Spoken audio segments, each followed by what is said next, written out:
guys. Fire away. What's up, guys? Hey, I'm doing.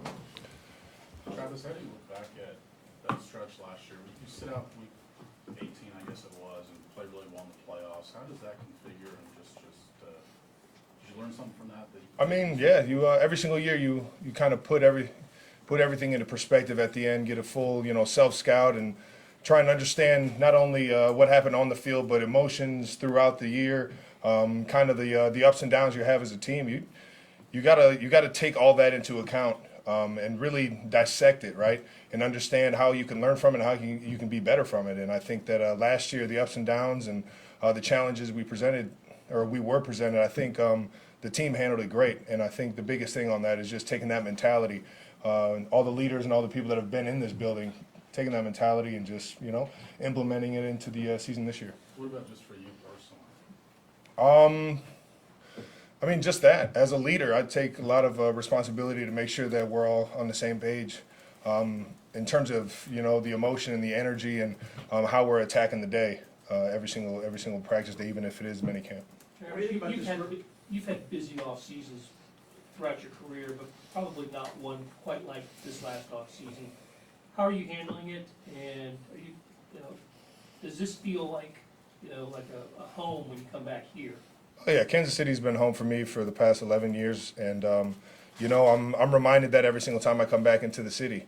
I do take the off season to get away and kind of recharge, but at the same time, I'm a football player. I love playing in the NFL, and this will always be my main focus.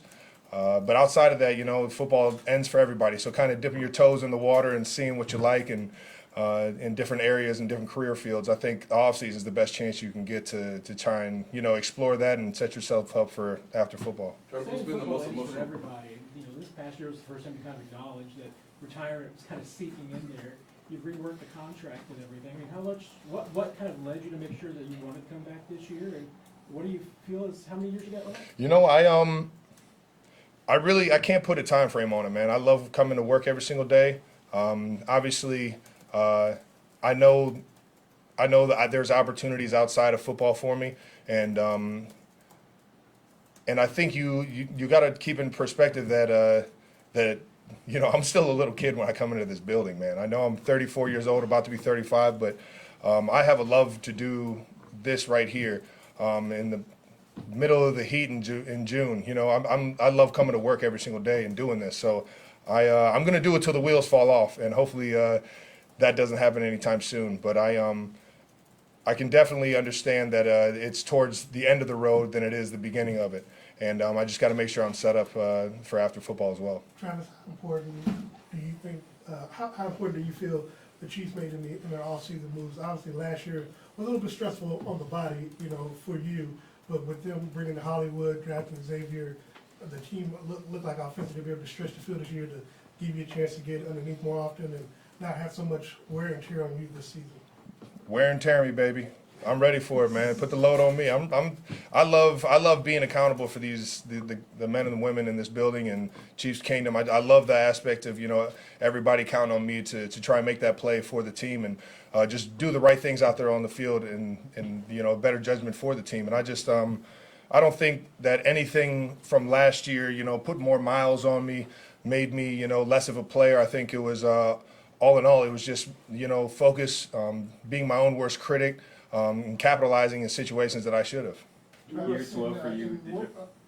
In Worthy and Hollywood, you guys added obviously two really fast guys. What's that going to do for the offense? I mean, it's unbelievable that Veach finds ways to bring in not only guys that have talent, that have unbelievable skill sets, but are good people. Just being able to get to know them over this off season, it's just been cool.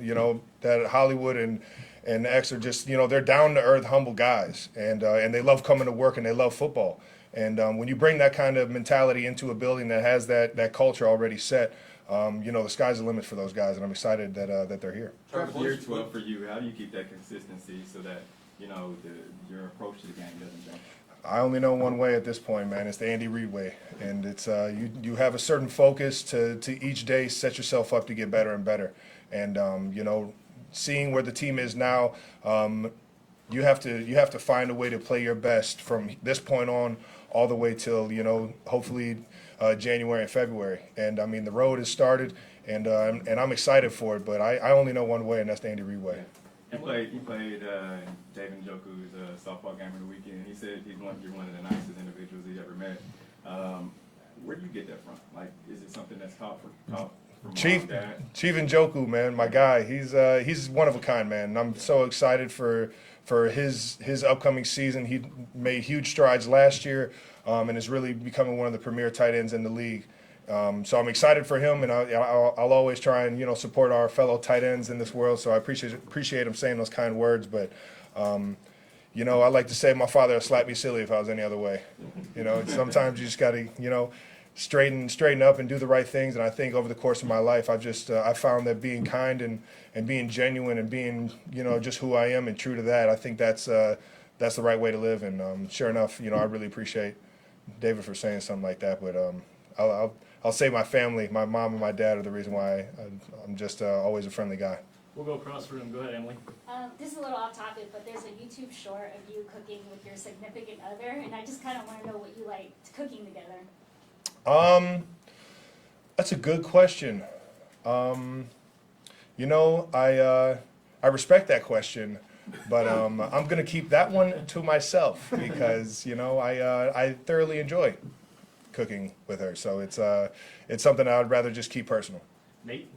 Travis, you mentioned you have obviously opportunities off the field, but just what have you enjoyed most about maybe seeing the potential this off season? And then Andy said, hey, we may have to reduce your snap count a little bit to obviously elongate your career.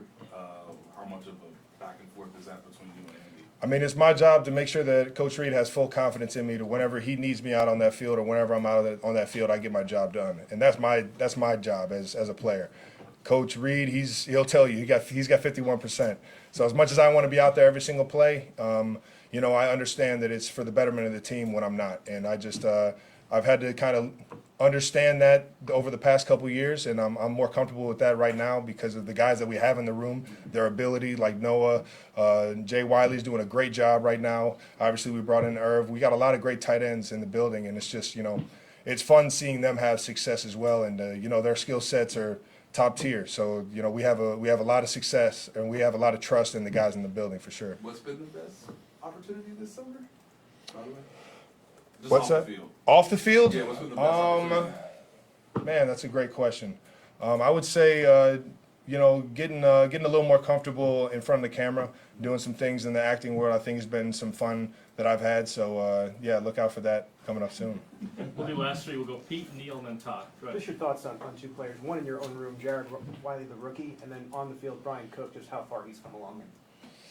Man, I'll tell you what, I love B. Cook. That guy, what I've seen since he's came from Cincinnati into the building, how he's handled the adversity in terms of the injury and just the ups and downs, throughout our wins and losses, man. He's an absolute stud of a professional and a football player.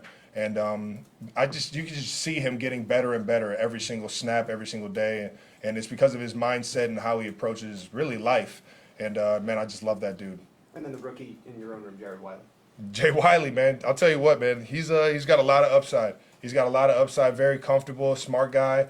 I would say he's a lot further along than I was as a rookie in terms of just understanding the offense and really seeing the field.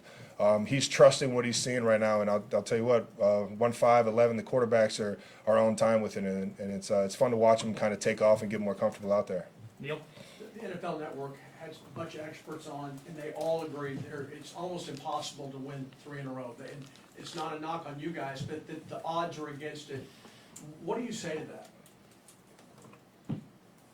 You can always bet on the Chiefs, baby. Todd? On that same ground up front, you talk in here about this time of year about legacy a lot, and keeping working hard and trying to do that. Have you guys verbalized three-peat amongst yourselves as players? You guys talk about it or not? No, it's really only come up when I got cameras in front of me. I think everybody's pretty motivated to keep the mentality that we had last year. We didn't get to, back to back by always talking back to back. We got there by trying to figure out what's the best way to get better from last week and yesterday And I think that mentality is key in something like this. You can't get too far down the road. Obviously, there's a goal set, but there's a bunch of them that are set before that, like trying to win the division, trying to get first place in the AFC. Those kind of things are more obtainable right now than thinking about the three-peat at the end of the year. Thanks, Travis. Thank you. Appreciate it. Taylor makes a great Pop-Tart and cinnamon roll.